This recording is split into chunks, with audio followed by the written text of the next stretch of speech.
Good morning, সবাইকে জানাই আমার অনেক ভালোবাসা, সেই সঙ্গে বড়দের জানাই প্রণাম। আশা করি তোমরা সবাই খুব ভালো আছো, আর যে যেখানে আছো ঈশ্বরের কৃপায় খুব ভালো আছো। আমরা তো বেশ ভালোই আছি, তোমরা কেমন আছো অবশ্যই কমেন্টে জানাবে। তো আজকে সকাল সকাল ঘুম থেকে উঠে স্নান করে নিয়েছি আর পুজোও দিয়েছি। হ্যাঁ, এই আমি চলে এসেছি তোমাদের সামনে আবারও একটা নতুন ব্লগ নিয়ে। আর আজ হচ্ছে রাখি পূর্ণিমা, সবাই সবার ভাই বোনদের রাখি পরিয়েছে। তো সবাইকে জানাই রাখি পূর্ণিমার অনেক অনেক ভালোবাসা ও শুভেচ্ছা। শুভ রাখি পূর্ণিমা সবাইকে।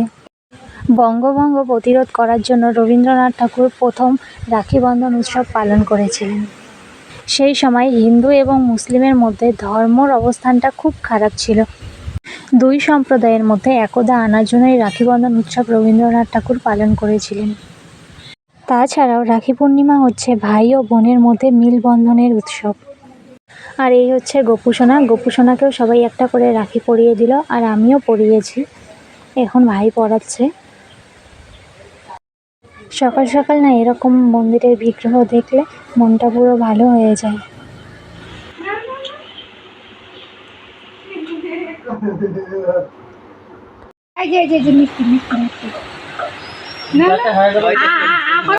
আর এই যে দিদা এখন ভাইকেও রাখি পরাচ্ছে, দিদা সবাইকেই রাখি পরালো। আর এখন বাবানকে কাকিমণি রাখি পরাচ্ছে। আর দেখো বাবান চুপচাপ আছে।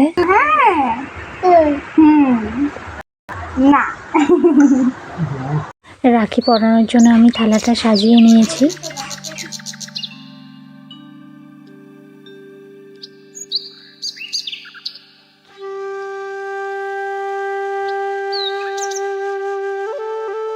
আর এই যে এখন আমাদের বাড়িতে নন্দিতা ভাইকে রাখি পরিয়ে দেবে। ও সকাল থেকে না খেয়ে উপোস করে আছে বাবানকে রাখি পরাবে বলে। তো আমি সব রেডি করে দিয়েছি। দেখো বাবান রাখি পরার জন্য রেডি হয়ে বসে গেছে। আর এদিকে দেখো লাড্ডু সোনার মনটা একটু খারাপ, কারণ ও সকাল থেকে ঘুমোয়নি, ও একটু ঘুমিয়েছিল স্নান করে। আর ওকে নন্দিতা জোর করে তুলে বসিয়ে এগুলো পরাচ্ছে।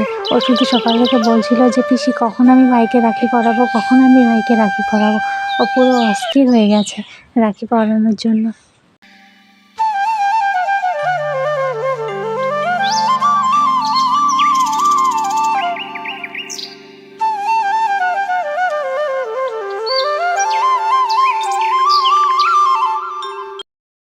তো অনেক চেষ্টার পর নন্দিতা ওকে দেখো খাইয়ে দিয়েছে। ও তবু ওর মামির দিকেই দেখে যাচ্ছে।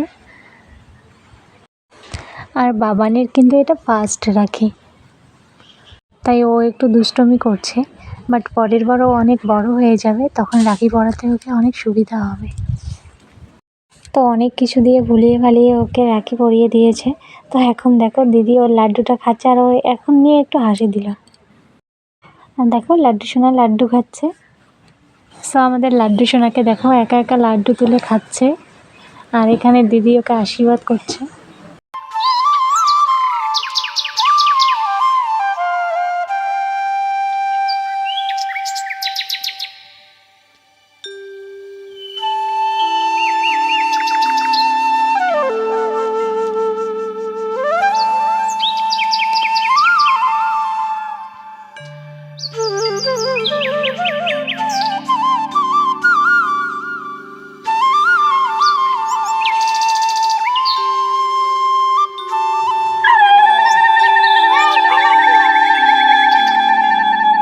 তোমাদের যদি আমার ভিডিওটা ভালো লেগে থাকে অবশ্যই লাইক কমেন্ট করতে ভুলো না। আর সবাই নিজেদের খেয়াল রেখো। Bye bye.